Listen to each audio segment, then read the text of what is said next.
قال العلامة محمد بن صالح العثيمين رحمه الله فائدة أصول الفقه. Faidah usul fikih. Ini sudah ya kawan? Belum? Inna usul al-fiqhi ilmun jalilul qadri balighul ahammiyah. Sesungguhnya usul fikih itu ilmu yang sangat mulia kedudukannya. Sangat penting, balighul ahammiyah. Ghazirul faidah, sangat banyak faidahnya. Ghazir yakni kathirul faidah. Faidatuhu, di antara faidahnya at-tamakkun, kokoh, ya, bisa kokoh, min husuli qudratin, dari menghasilkan kemampuan, mendapatkan kemampuan, yastati'u biha, yang dia sanggup, dia mampu dengan kudrah yang dia miliki, istikhrajal ahkam syar'iyyati, untuk mengeluarkan hukum-hukum syar'i, min adillatiha, dari dalil-dalilnya, ala ususin salimatin, berdasarkan pondasi-pondasi yang selamat, yang benar. Ya. Jadi inilah faedah usul fikih. Sehingga antum di dalam memutuskan satu keputusan fikih itu kokoh begitu loh. Ya. Tidak goyah karena dia sebagai usul prinsip. Nah, sehingga di dalam menetapkan suatu, ini benar, yang ini, yang rajih. Nah, ya. Sebab kalau tidak punya pemahaman tentang usul, begitu ada pendapat satu mengatakan, oh yang ini, yang rajih. Oh iya, syekh siapa? Syekh fulan. Datang lagi syekh baru.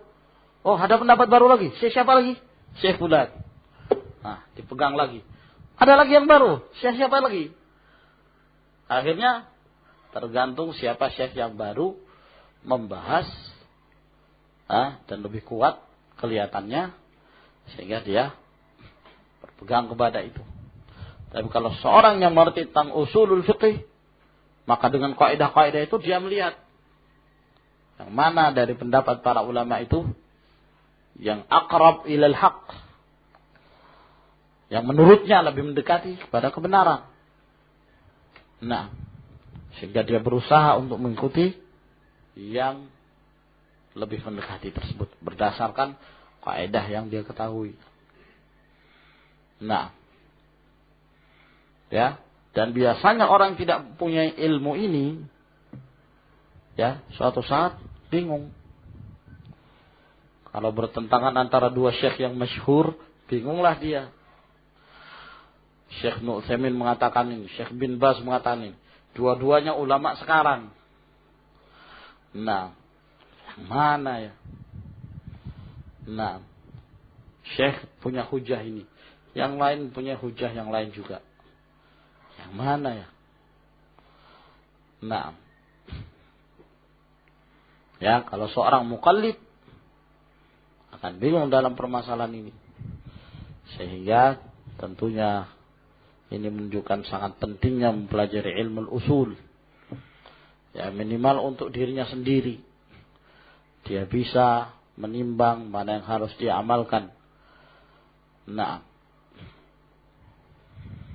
wa awwalu man jama'ahu, yang pertama yang mengumpulkan ilmu ini, kafannin mustaqil, sebagai cabang ilmu tersendiri, Al-Imam Syafi'i Muhammad ibn Idris rahimahullah ta'ala.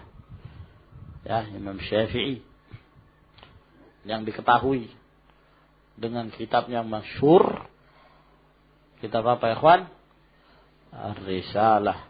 Yang dicetak sekarang Risalah Yang mana? Yang kedua. Adapun yang pertama tidak diketahui di mana rimbanya. Tsumma taba'ahu ulama fi dzalik. Kemudian diikutilah oleh para ulama setelah itu. Fa'allafu fihi ta'alif al-mutanawwi'ah. Maka mereka pun mengarang karangan-karangan yang bermacam-macam. Ada yang mensyarah ar-risalah, ada yang membuat susunan usul fikih tersendiri. Naam, ada yang mengikuti thariqahnya ahlul al-mutakallimin, ada yang mengikuti thariqahnya al-ahnaf. Naam, ada yang bikin thariqah sendiri. Bermacam-macam. Ada yang selamat dari ilmu kalam, ada juga yang tidak. Ma baina manthurin, antara kitab usul fikih yang sifatnya manthur. Ya, manthur itu seperti ini. Manthur yakni catatan-catatan, pernyataan-pernyataan. Wa mandhumin, kalau mandhum berbentuk syair, bait-bait syair. Naam.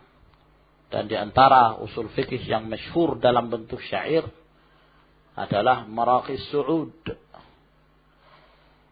Alfiyah Maraqis Su'ud. Masya Allah, bagus sekali. Syair-syair tersebut. Naam. Wa mukhtasar, ada pula yang membahas dengan ringkas, seperti kitab ini. Seperti juga Al-Waraqat oleh Abul Ma'ali Al-Juwaini dan yang lainnya. Wa mabsut, ada yang pembahasannya panjang lebar, mabsut. Naam. Seperti Ibnu Qudamah, walaupun termasuk ringkas sebenarnya, dengan kitabnya Raudhatun Nazir. Yang kemudian kitab ini disyarah oleh salah seorang mudarris, kalau nggak salah di Mekah, mudarris usul fikih Abdul Karim An-Namlah. Itu berjilid-jilid, ada 20 jilid lebih kalau nggak salah, mensyarah kitab Raudhatun Nazir tersebut. Nah, hatta shara fannan mustaqillan.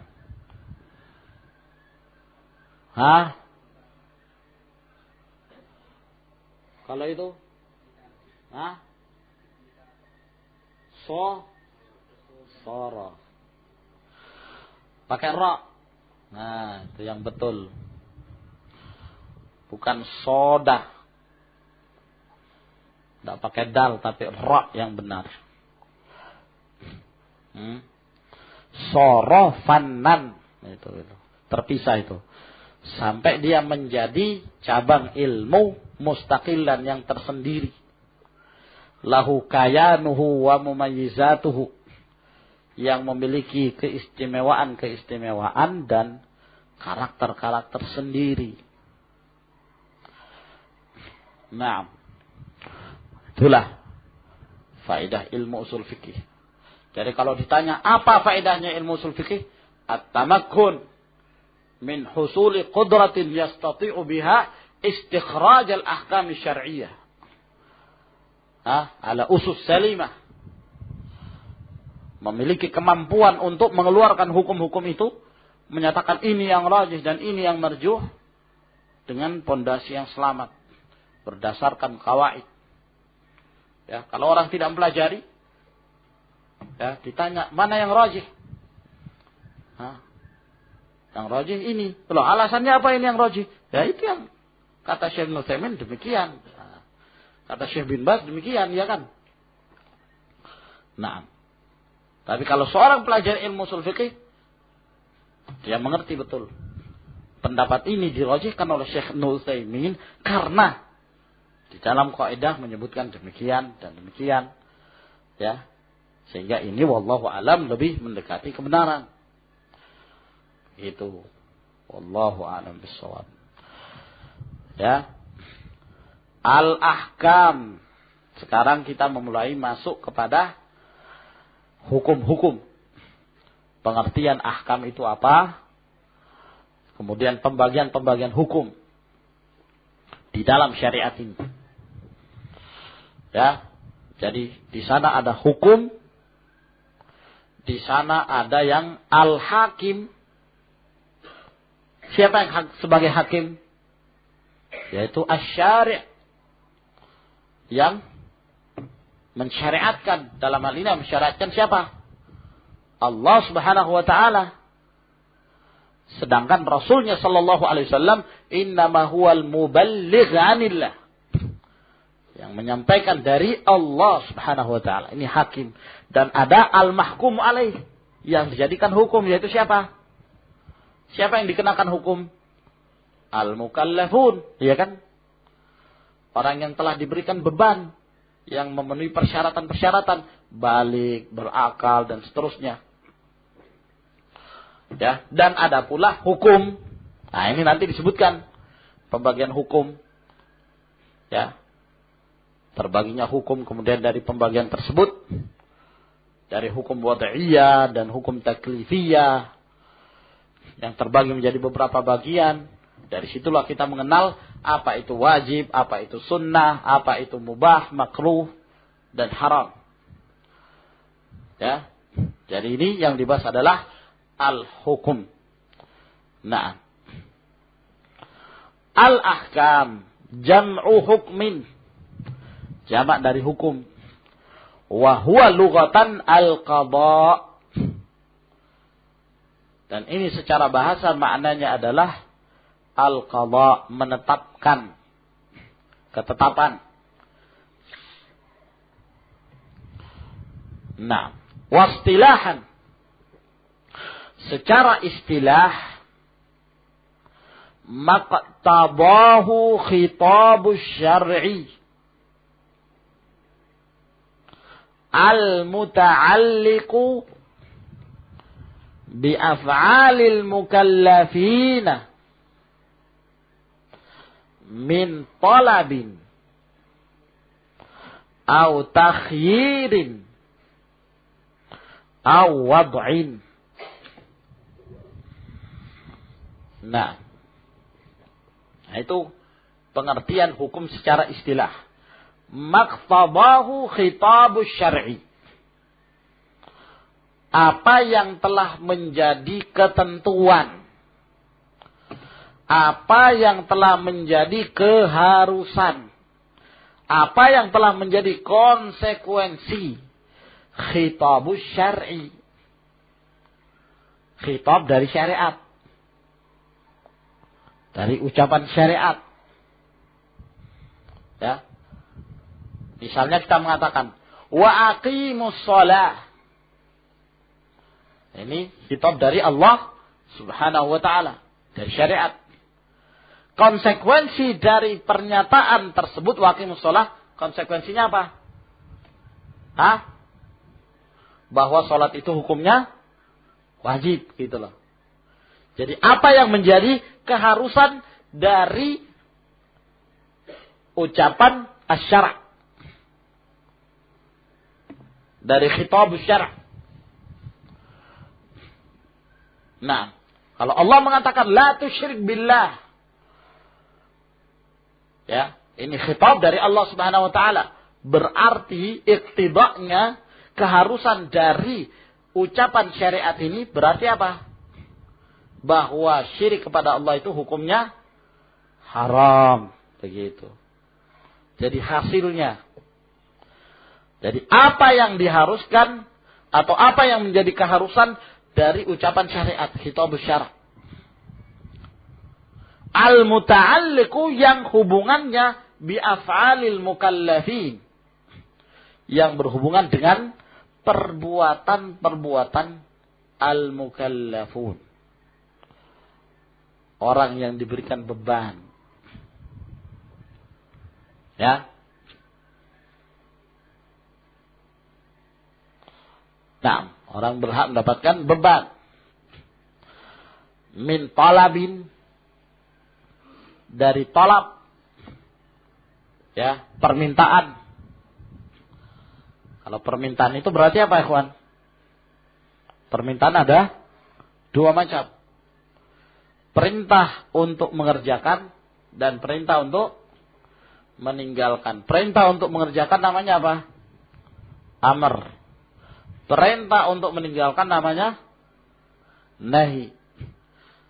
Kalau perintah untuk mengerjakan dan perintah itu dikuatkan, namanya wajib.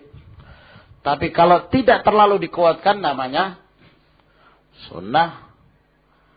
Perintah untuk melarang, larangan itu tegas, itu namanya haram. Kalau tidak terlalu tegas, maka namanya makruh. Itu namanya talab. Au takhir, atau pilihan. Memilih. Terserah. Mau minum, mau tidak, terserah. Mau makan, mau tidak, terserah. Kecuali kalau dia tidak makan sampai menyebabkan dia mati. Nah, tapi kalau sekedar takhir, mau bicara, mau diam, terserah. Ini namanya apa? Mubah. Boleh-boleh saja. Mau kerjakan, mau tidak, ya sama saja. Paham ya, kawan? Au wad'in, ataukah peletakan yang telah diletakkan oleh syariat. Maksudnya apa? Apakah peletakannya itu benar atau tidak? Ya. Nah. Misalnya apa? Dalam hal jual beli.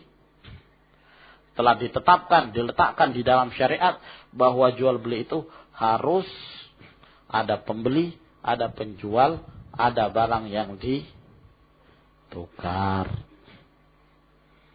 Nah, ya kalau kemudian ini terlaksana, berarti apa? Jual belinya namanya sahih, betul. Gitu. Tapi kalau misalnya ada penjual tapi tidak punya barang yang dijual, berarti namanya apa? Ghairu nafidh. Tidak terlaksana. Atau namanya mulghah. Ditiadakan. Atau namanya penjual beli yang fasid. Yang rusak. Nah, itu namanya wad'i.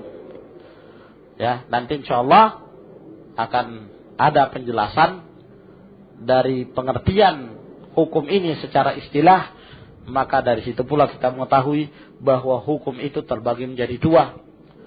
Ada yang disebut dengan ahkam taklifiyah, ada pula yang disebut dengan ahkam wad'iyah. Ahkam taklifiyah dan ada pula yang disebut dengan ahkam wad'iyah. Wallahu a'lamu bis-shawab. Ila huna.